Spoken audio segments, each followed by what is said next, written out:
not that long ago on an internet stream on the same planet in the same galaxy. It's not quite as epic, is it, when you say it like that? Are we sitting comfortably? No. Alright, well, nip toilet, get yourself a cup of tea, or a cup of coffee, whatever your poison. Maybe even grab a beer. Go get some popcorn, crisp. When I say crisp, I mean potato chips or whatever it is you call it on that side of the pond. Ooh, chocolate bar if you're into that sort of thing. Mix it up a bit. Get yourself nice and comfy, your favourite chair, phone, PC, TV, however you want to do it, and settle in for a nice long waffle. Probably.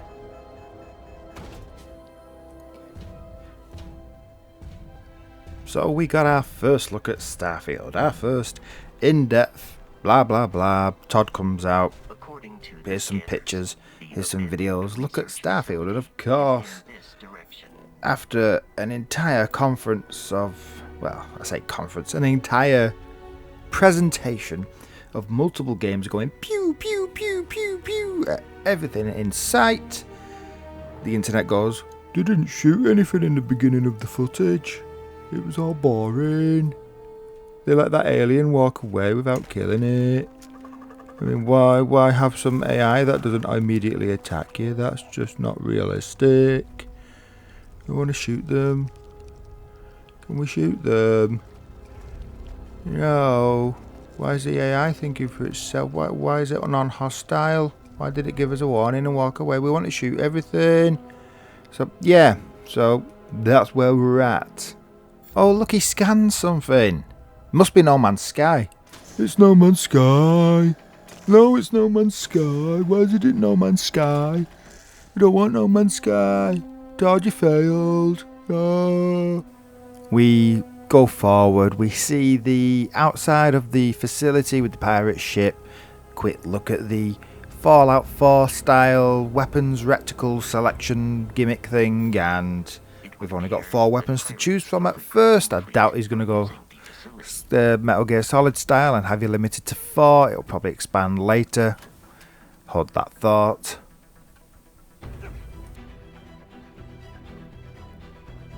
Then, of course, later on, once we get into the facility with the pirates, we get the weapon select hug. Oh, come here. Big hug.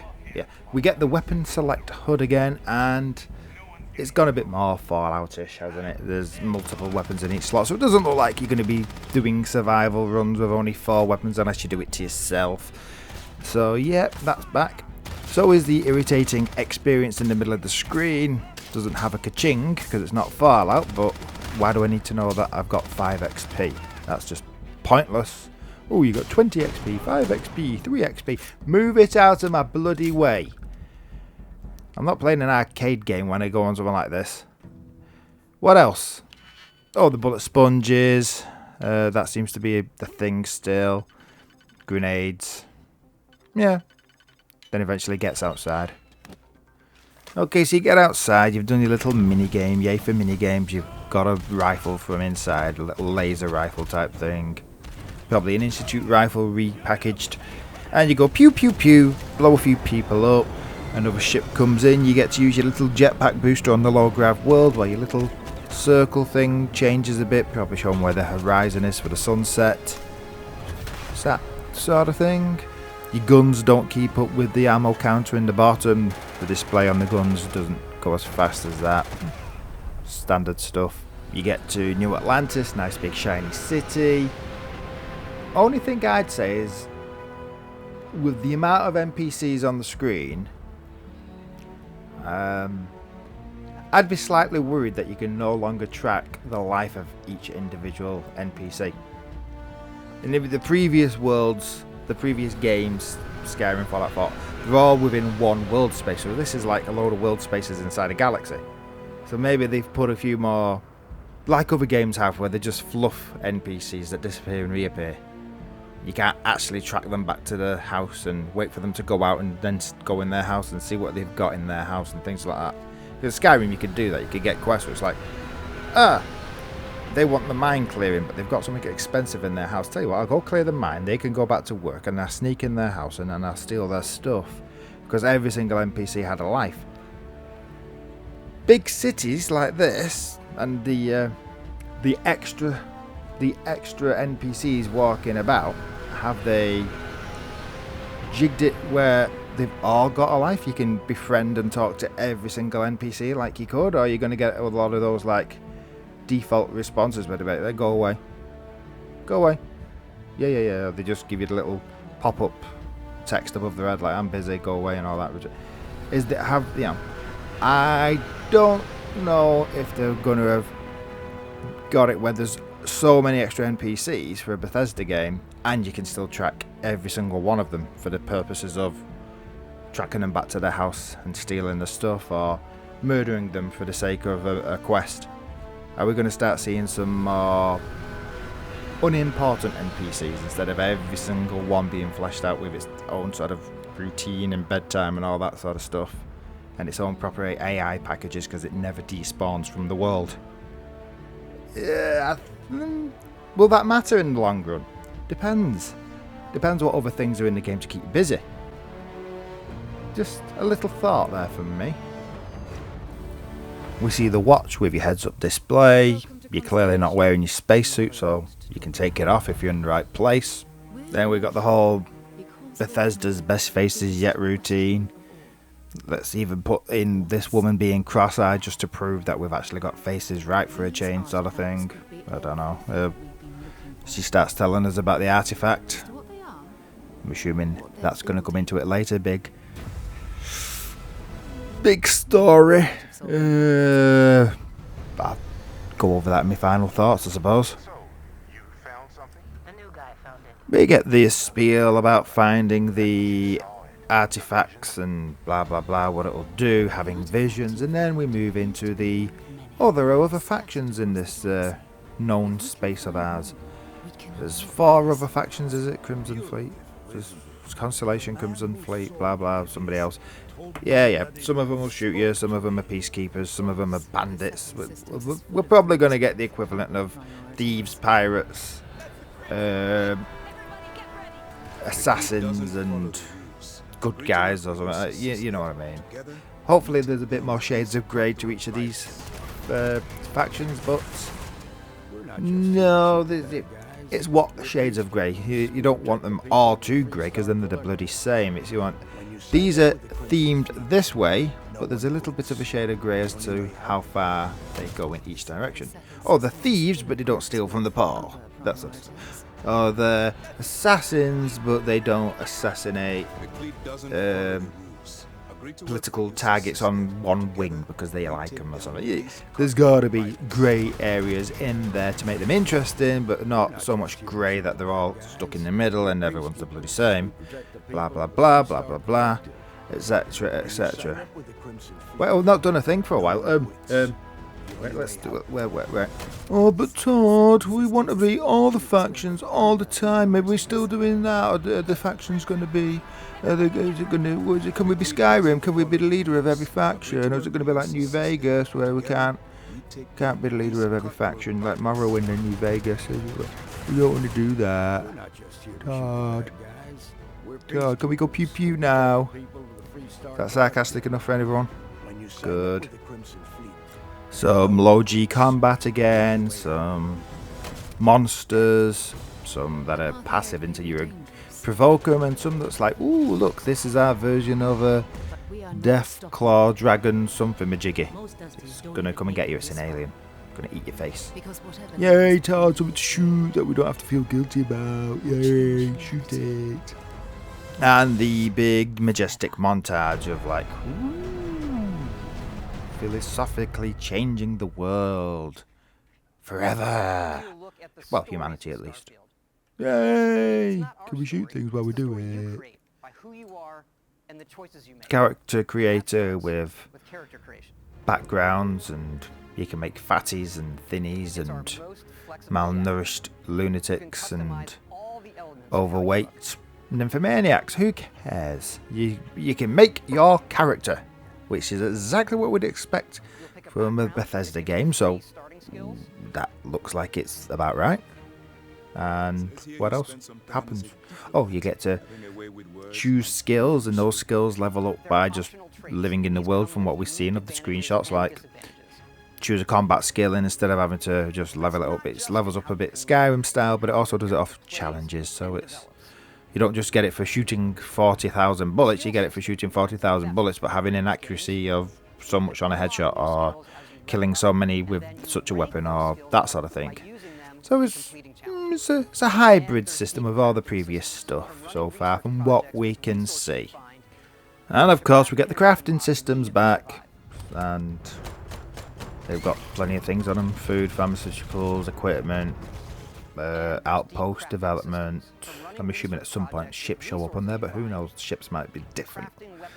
Then you get to craft your weapons and upgrades for them as well, and then go shoot things. Yay! Then we get the outpost making and building, which is pretty much settlement system mixed with a bit of No Man's Sky version of settlement building and blah blah, and get people to come in and run it for you. I hope they're quite fleshed out and not too boring. But hey, we'll see.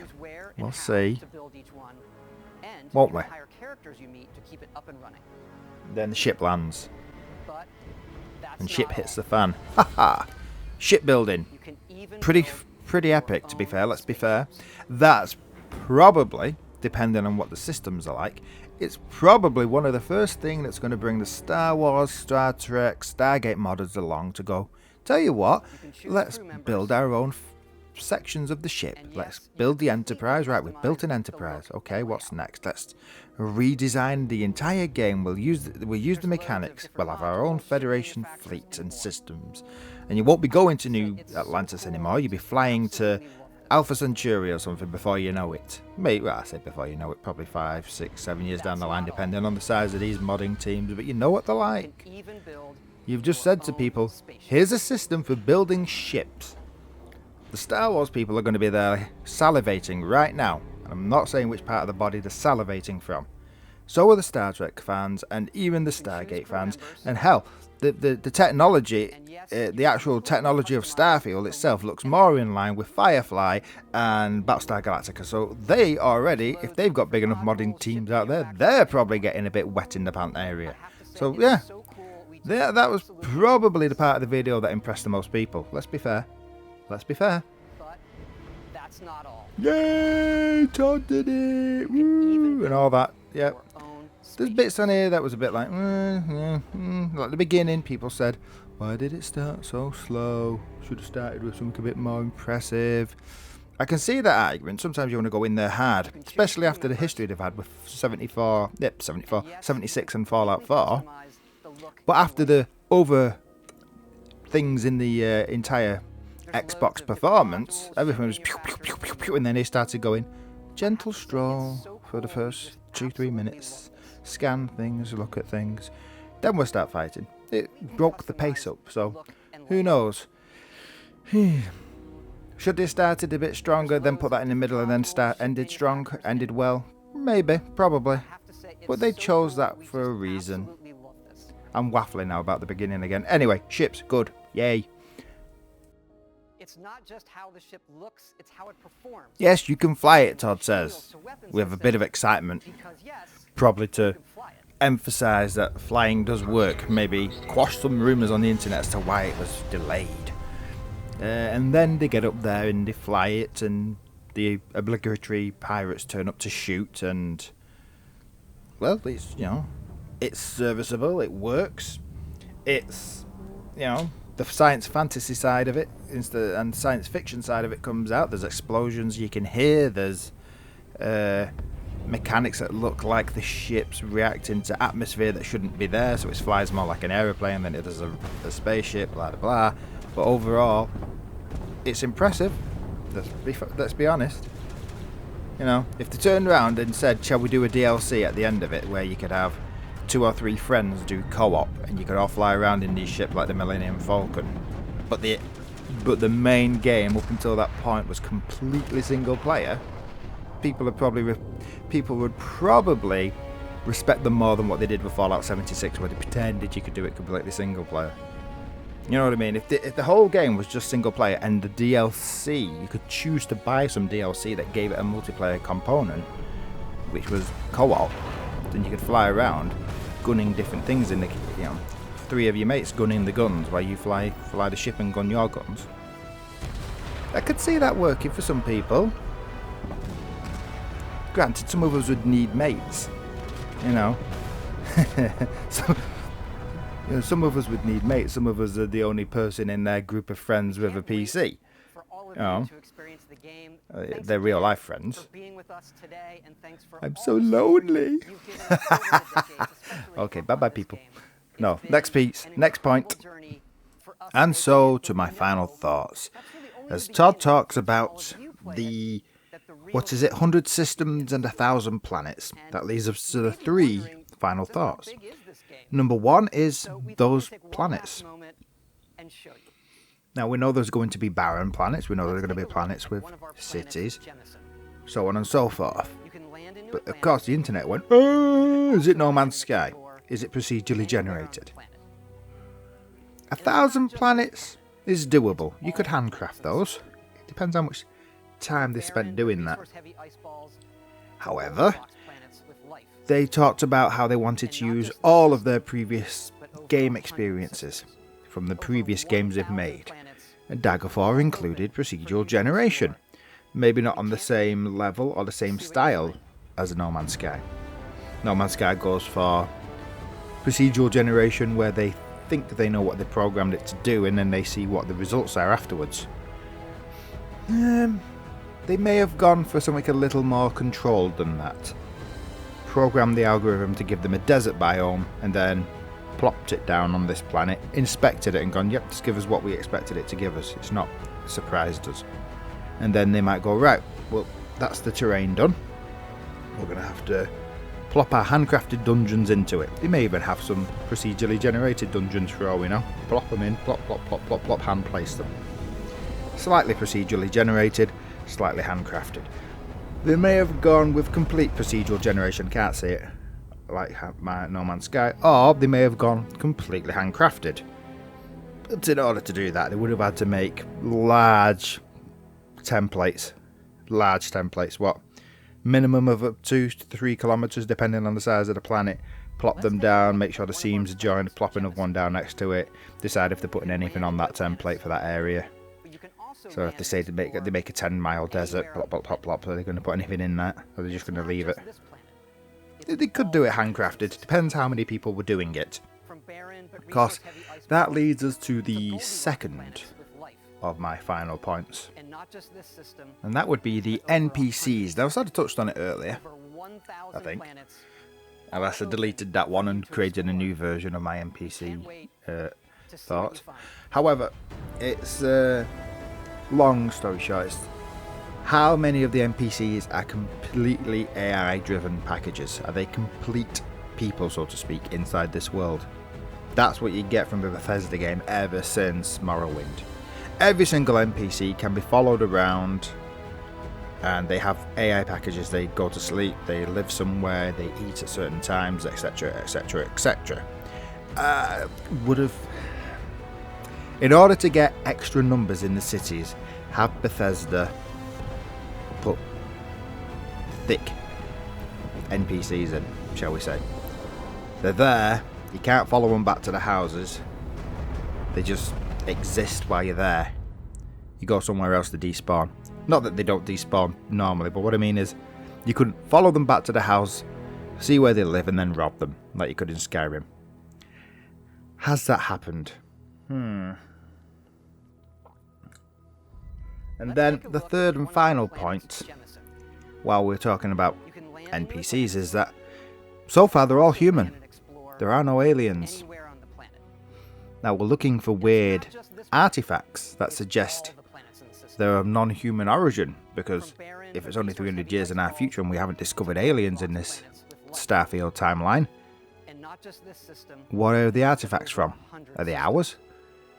Are they going to go Stargate and say that we rose up in the past as ancients and it's our previous technological apex? It's fragments of that.